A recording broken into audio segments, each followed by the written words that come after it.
নমস্কার বন্ধুরা, আজ রবিবার।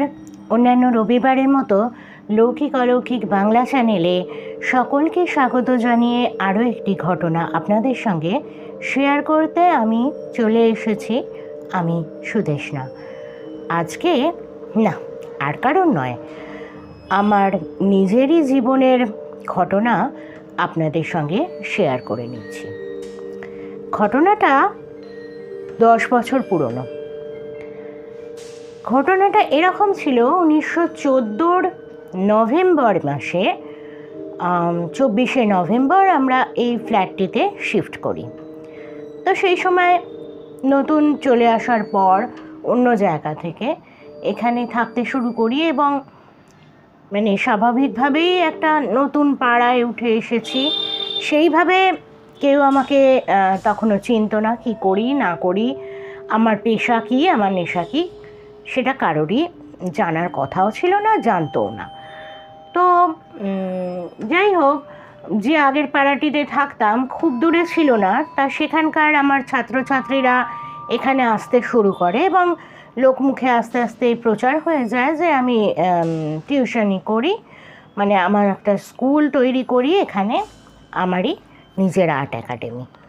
তো আস্তে আস্তে ছাত্রছাত্রী বাড়তে থাকে। তো এরকম চলার পর কয়েক মাস বাদে আমাকে একজন ফোন করে, আমারই এক ছাত্রীর মা, যে দিদি, পাশের গলিটাতেই দুটো বাচ্চা, ওরা একদমই ছোট, কারোর কাছে হচ্ছে না, তুমি যদি একটু গিয়ে ওদের আঁকিয়ে আসো তাহলে একটু ওর মায়ের হেল্প হয়। ওর মা যমজ বাচ্চা, মাও বেরোতে পারছে না এবং কেউ দিয়ে আসা নিয়ে আসা করাবার লোক নেই। তো আমি অনেক ভেবেচিন্তে বললাম ঠিক আছে, যাব। তো বাচ্চাটির বাড়িটা আমার বাড়ির ঠিক একটুখানি গিয়ে পাশেরই একটা গলিতে দুটি বাচ্চা থাকে। আমি যথারীতি ওদের আঁকাতে শুরু করি। তো যখন গেটটা খুলে ভেতর দিকে ঢুকলাম তখন মনে হলো যে পাড়াটাতে আমি থাকি সেই পাড়ার অর্ধেকটা অংশ ওদের বাড়ির গেটের ভেতরে। বিপুল বড় একটা বিশাল বড় একটা জায়গা জুড়ে ওদের জমি জমা, বাড়িটা বাঁদিকের এক প্রান্তে হলেও বিশাল একটা জায়গা জুড়ে কি বলবো, বাঁধানো একটা চাতাল মতো আছে। সেটা অনেকটা গেলে ডান দিকে ওদের ছিল, গোয়াল ঘর মতো ছিল, সেই আঁটি বাঁধা অনেকগুলো গরু এবং সবকটার গলায় ঘণ্টা বাঁধা, বিশেষ করে বাছুরগুলোর গলায় আর কি ঘণ্টাটা বেশি করে বাঁধা থাকতো। তো ওদের খুঁটির সঙ্গে বেঁধে রাখা হতো, সন্ধে হয়ে গেলে ওই গোয়াল ঘরে ঢুকিয়ে দেওয়া হতো। এইসব কাজকর্মের জন্য ওদের একজন কি বলবো, ওরা কাকু বলে ডাকে, একজন ব্যক্তি ওদের বাড়িতে আছেন, এখনও আছেন। তো ভালো কথা। এবার বাড়িতে ঢোকার পরেই যেটা একটা অদ্ভুত জিনিস লাগলো, সবার প্রথমে নাকে এসে লাগতো গোবরের গন্ধ, একেবারে ওদের বাড়ির ট্রেডমার্ক গন্ধ। তো সেই সব ঠেলে ঠুলে ভেতরে যেতাম। বাড়িটা বিশাল বড়, এই ঘর ও ঘর সে ঘর, কোনো দিন এ ঘরে বসছে বাচ্চাগুলো, কোনো দিন ওই ঘরে। আমি গিয়ে আগে ওর মাকে ডাকতাম যে এবার কোন ঘরে বসবে। তো যাই হোক, বাচ্চাগুলো একটু দুষ্টু ছিল, মিষ্টি ছিল, ওদের নিয়ে কোনো কাজ করতে অসুবিধে হতো না। এই রকম বেশ কিছুদিন কাটবার পর অক্টোবর নাগাদ, আমি নভেম্বরে এসছি, হ্যাঁ অক্টোবর থেকে ওদের আঁকানো শুরু করি, অক্টোবর, হ্যাঁ ওরকমই হবে। এবং পরের বছর নভেম্বর যখন হলো, প্রায় 1 বছর হতে চললো আমি এই ফ্ল্যাটে এসছি। তো যাওয়া আসা চলছে। এবার একটু শীত পড়েছে, আর ওদের বাড়িটা না একটা টিমটিমে বাল্ব জ্বলে ওই চাতাল চত্বরে। এবার অতখানি অংশ ওই টিমটিমে আলো জ্বলছে, দুপারে গাছগাছালি ভর্তি, তার মধ্যে ডান দিকে আবার শেড দিয়ে গ্যারেজ বানানো, সেখানে দুখানা গাড়ি। তো জায়গাটা ভীষণ আধো অন্ধকার মতো এবং ছাওয়া টাইপের, গাছগাছালিতে একটু হাওয়া লাগলেই একটা আওয়াজ তৈরি হয়, যেটা শুনলে মানে যারা জানে জানে, যারা জানে না শুনলে একটু অস্বস্তি হয়, কিসের আওয়াজ হচ্ছে রে বাবা। তো একটু মানে মজার ঘটনাও ঘটেছে। একদিন আসছি ওখান দিয়ে, মাথার ওপর ঝুঝুর করে কটা পাতা পড়লো, শুকনো পাতা। তো খুব সম্ভবত ওটা ছিল মানে তেজপাতা। তো ওদের বাড়ি প্রচুর অনেক রকমের গাছ আছে। তো একদিন আমি গেছি, ওদের দেখলাম বাচ্চাগুলোর খুব মন খারাপ। কি না গরু সংক্রান্ত কোনো ব্যাপার হবে, আমি অত ডিটেলে আর না গিয়ে ওদের আঁকাতে শুরু করলাম। অন্যান্য দিন ওরা বেশ মজা করে করে আঁকতো, তো সেই দিনটা দেখলাম ওরা কোনো রকম মানে ভাবলেশহীন হয়ে তাকিয়ে আছে আমার দিকে। যাই হোক, কোনো রকমে ক্লাস করলো। ওর মাও দেখলাম মুখটুক শুকনো, চুপচাপ রয়েছে। এমনি আমি কোথাও গিয়ে খুব একটা কথা বলি না গার্জেনদের সাথে, নিজের কাজটুকু করি, বেরিয়ে আসি। তো সেদিন জিজ্ঞেস করলাম, কি হয়েছে গো, কিছু হয়েছে, মানে আপনার মুখ চুখ এরকম শুকনো? ওর মা ম্লান মুখে হাসলো, বললো ওই বাড়ির একজন সদস্যর অবস্থা ভালো নয়। আচ্ছা ঠিক আছে, আমি আর মানে অত গভীরে গেলাম না, বেরিয়ে আসছি।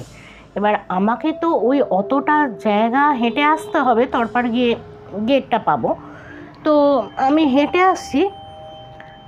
এবার একটা অদ্ভুত ফিলিংস হলো, পেছন পেছন যেন একটা গরু আসছে, টুং টুং টুং টুং করে গলায় ঘন্টার আওয়াজ। এবার আমি ভাবছি বোধহয় ওদের গোয়াল ঘরে, কিন্তু না, এটা তো আমার পেছনে আওয়াজটা হচ্ছে। পেছন ফিরে তাকিয়ে দেখি কেউ নেই, কোনো গরু নেই। আবার যেই হাঁটতে শুরু করলাম, আবার পেছন পেছন যেন একটা গরু ওই গেট অবধি এগিয়ে আসে, টুং টুং টুং টুং করে গলায় ঘন্টার আওয়াজ, ছোট্ট ছোট্ট ঘন্টা বাঁধা থাকতো। আবার পেছন ফিরে দেখলাম না, কেউ নেই। অদ্ভুত ব্যাপার, মানে ওদের গেট অবধি আমি যখন এলাম, আওয়াজটা কন্টিনিউ হতে লাগলো। গেট যখন আমি দিয়ে দিলাম, ভেতরে দেখলাম কিচ্ছু নেই, গরু টরু সব ওদের গোয়াল ঘরে ঢোকানো। এবার যখন আমি পাড়ার রাস্তায় ধরবো, মানে আরও খানিকটা গলি এগিয়ে আসতে হবে গেটটা দেওয়ার পর, যতখানি আমি গেট থেকে এসছি, গেট পর্যন্ত এসছি ওদের বাড়ি থেকে, আবার ততখানি গলি অবধি আমাকে আসতে হবে রাস্তায় উঠবার জন্য। এবার কন্টিনিউয়াসলি আমার পেছনে যেন গরু আসছে, টুং টুং টুং টুং টুং টুং করে আওয়াজ হচ্ছে। আবার পেছনে এবার মোবাইলের টর্চ জ্বেলেছি, রাস্তাটা একটু অন্ধকার অন্ধকার টাইপের, বাল্বগুলোও সেই হলুদ হলুদ বাল্ব ছিল তখন, মানে আলো হতো না। আবার এবার মোবাইলের টর্চটা জ্বেলেছি, জেলে পেছন দিকে ফেলে দেখছি না, কোথাও কিছু নেই। আবার হাঁটতে শুরু করেছি। এরমভাবে কন্টিনিউয়াসলি যতক্ষণ আমি রাস্তায় পড়লাম ততক্ষণ ওরকম হতে লাগলো। তা বাড়ি, তারপরে তো রাস্তার উঠে গেলে আমার পাশেই তো বাড়ি, তো বাড়ি ঢুকে এসেছি, ঘটনাটা নিয়ে আর সেরকম মাথা ঘামায়নি। এবার পরের দিন মানে পরের সপ্তাহে যখন বাচ্চাগুলোকে আঁকাতে গেছি, তখন মানে একটা রাত্রের দিকে অ্যাক্সিডেন্ট হয়েছে বুঝতে পেরেছি। সেটা আগে হয়েছিল, সপ্তাহখানেক আগে, এবং মাঝরাত্রিরে বলে কেউ অতটা করেনি। এইবার যখন পরের সপ্তাহে গেছি, তখন বাচ্চাগুলো আমার কাছে হাউ হাউ করে কেঁদে ফেললো। কি না, ওদের একটা কি বাছুর ছিল, চম্পা নাম, চম্পা মরে গেছে। আচ্ছা, মরে গেছে। আমি ওদের একটু মানে সান্ত্বনা বাক্য দিয়ে টিয়ে ওদের কাজগুলো উদ্ধার করালাম। করে এবার আমার মাকে আমি বললাম, হ্যাঁ গো, তোমাদের বাড়িতে এইরকম আমি যখন আগের দিন যাচ্ছিলাম এরকম কন্টিনিউয়াসলি না ঘন্টার আওয়াজ পেছনে হচ্ছিল, অথচ পেছন ফিরে যখন দেখছি কিছু হয়নি, কিছু নেই। ওর মা খানিকক্ষণ চুপ করে থেকে বলল, আসলে আমাদের চম্পা ওইরমভাবে বেরিয়ে গিয়েছিল, বেরিয়ে যেতে মুখটাতেই একটা গাড়ির সাথে ধাক্কা লেগেছে, এবং মাঝরাত্রি বলে আর শীতকাল, ঘুমোচ্ছিল সবাই দরজা জানলা দিয়ে, সেভাবে কেউ বুঝতে পারেনি। আর খুব যে বেশি ওকে মানে ওর যে কিছু কাটা ছেঁড়া হয়েছে তাও না, মাথায় ধাক্কা খেয়েছে। এবার গাড়িটা দ্রুত গতিতে বেরিয়ে গেছে, একটা পিকনিক পার্টি, ছেলে মেয়েরা যাচ্ছিল এরকম। এবার গরুটা যে কী করে বেরিয়েছিল সেটা হচ্ছে ওদের ওর আর কি মানে বক্তব্য খুঁটির সাথে ঠিক করে ওকে বাঁধা হয়নি, আর ভীষণ চঞ্চল প্রকৃতির ছিল ওই গরুটি। তো এবার যারা বলেন যে শুধুমাত্র মানুষ নয়, কোনো প্রাণী, গরু হোক, কুকুর হোক, ঘোড়া হোক, বিড়াল হোক, এরা মারা গেলেও কিন্তু অনেক সময় আত্মা তৃপ্ত হয় না। তো এরকম শোনার পর আমারও মনটা খারাপই হয়ে গিয়েছিল। তো যাই হোক, কিন্তু ওই একটা দিনই আমার সাথে এই ঘটনা ঘটেছিল। এরপর থেকে ওর মা বাইরে একটা টিউব ওখানে ফিট করা আছে বাল্বগুলো ছাড়াও, তো ওই গলিতে পরপর একটা করে টিউব আছে ওদের, অনেকটা রাস্তা জুড়ে যেহেতু, এবং রাত্রিবেলাও মানে ভদ্রমহিলার হাজব্যান্ড যখন বেরোন, বাচ্চা দুটির বাবা, তখন ওই টিউবগুলো জ্বেলে দেওয়া হয়, গাড়িটা নিয়ে ওখান থেকে বেরিয়ে যান। তো আমাকে এরপর থেকে প্রতিদিনই ওই ভদ্রমহিলা টিউবগুলো জ্বালিয়ে দিতেন, এবং তারপর থেকে আমি আর কোনো দিন কিছু ফিল করিনি। ওই একদিনই আমার সঙ্গে হয়েছিল, এবং সেই সময়টা বাল্ব চলছিল, মোবাইলে টর্চ জ্বেলেও আমি কিন্তু কিছু দেখতে পাইনি, ওই আওয়াজটুকু এবং পেছনে যে কিছু একটা আসছে এইটুকুই অনুভব করেছিলাম। তো এই ছিল বন্ধুরা একটা ছোট্ট অভিজ্ঞতা আমার। একে অলৌকিক বলবো কি বলবো আপনারাই স্থির করুন। একটা ছোট্ট ঘটনা আমার সাথে ঘটেছিল আজ থেকে প্রায় 9 বছর আগে। তারপর সেভাবে আমি আর কন্টিনিউ করতে পারিনি, কারণ বাচ্চাগুলি রোববার বিকেলে ক্লাস করতো, এবং বিকেলটা রোববারে আমার পক্ষে ক্লাস করানো খুব কঠিন হয়ে দাঁড়াচ্ছিল। বিভিন্ন জায়গায় বিভিন্ন ইভেন্টে যাওয়ার থাকে, না হলেও পরিবারের সঙ্গে একটা সময় কাটাতে কে না চায়। তাও আস্তে আস্তে আমি ওদের বলে দিই যে এবার ওরা একটু বড় হয়েছে, বাড়িতে পাঠানো শুরু করুন, আমার পক্ষে আসা সম্ভব হচ্ছে না। তো ওই একদিনের ঘটনাই আমার একটু অস্বস্তি করেছিল। পেছনে ফিরছি, দেখছি কিছু নেই। এই হচ্ছে একটা ছোট ঘটনা। এবার আরও একটি ঘটনা আমার পাশের অ্যাপার্টমেন্টে ঘটেছিল।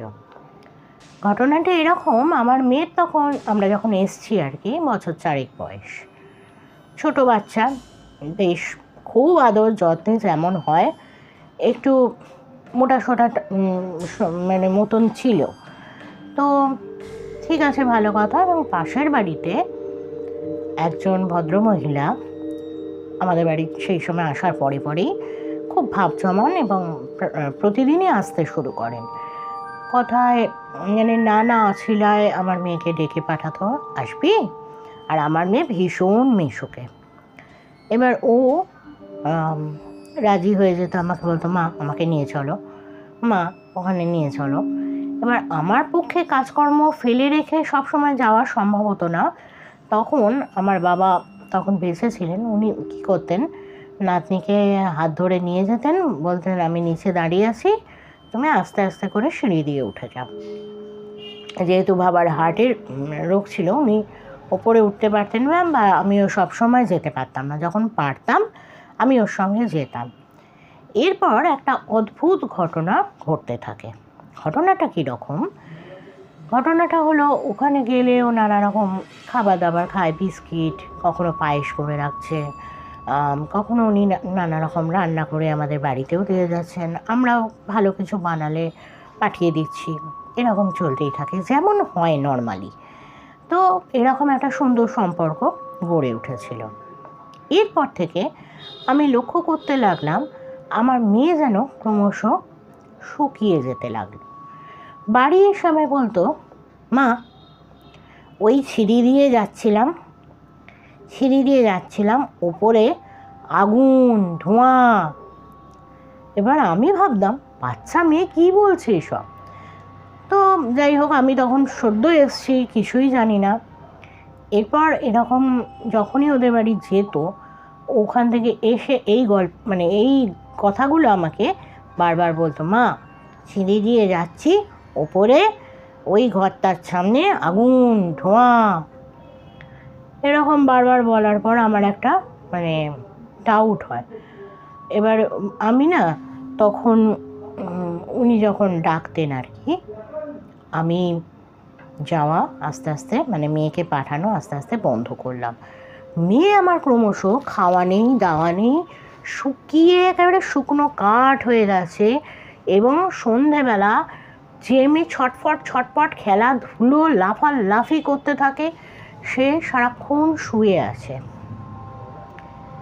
এবার আমার ভেতরটা ছ্যাঁত করে উঠছে, কেন, কি হলো, কি হয়েছে আমার মেয়ের? ও তো এরকম নয়, শুয়ে থাকার মেয়ে মোটেই নয়। ছটফটে প্রাণবন্ত, মানে খুব মোটাসোটা টাইপের মানে বাচ্চা ছিল ছোট্টবেলায়, মানে ধপধপে নয় কিন্তু হ্যাঁ চেহারা টেহারা খুব সুন্দর ছিল।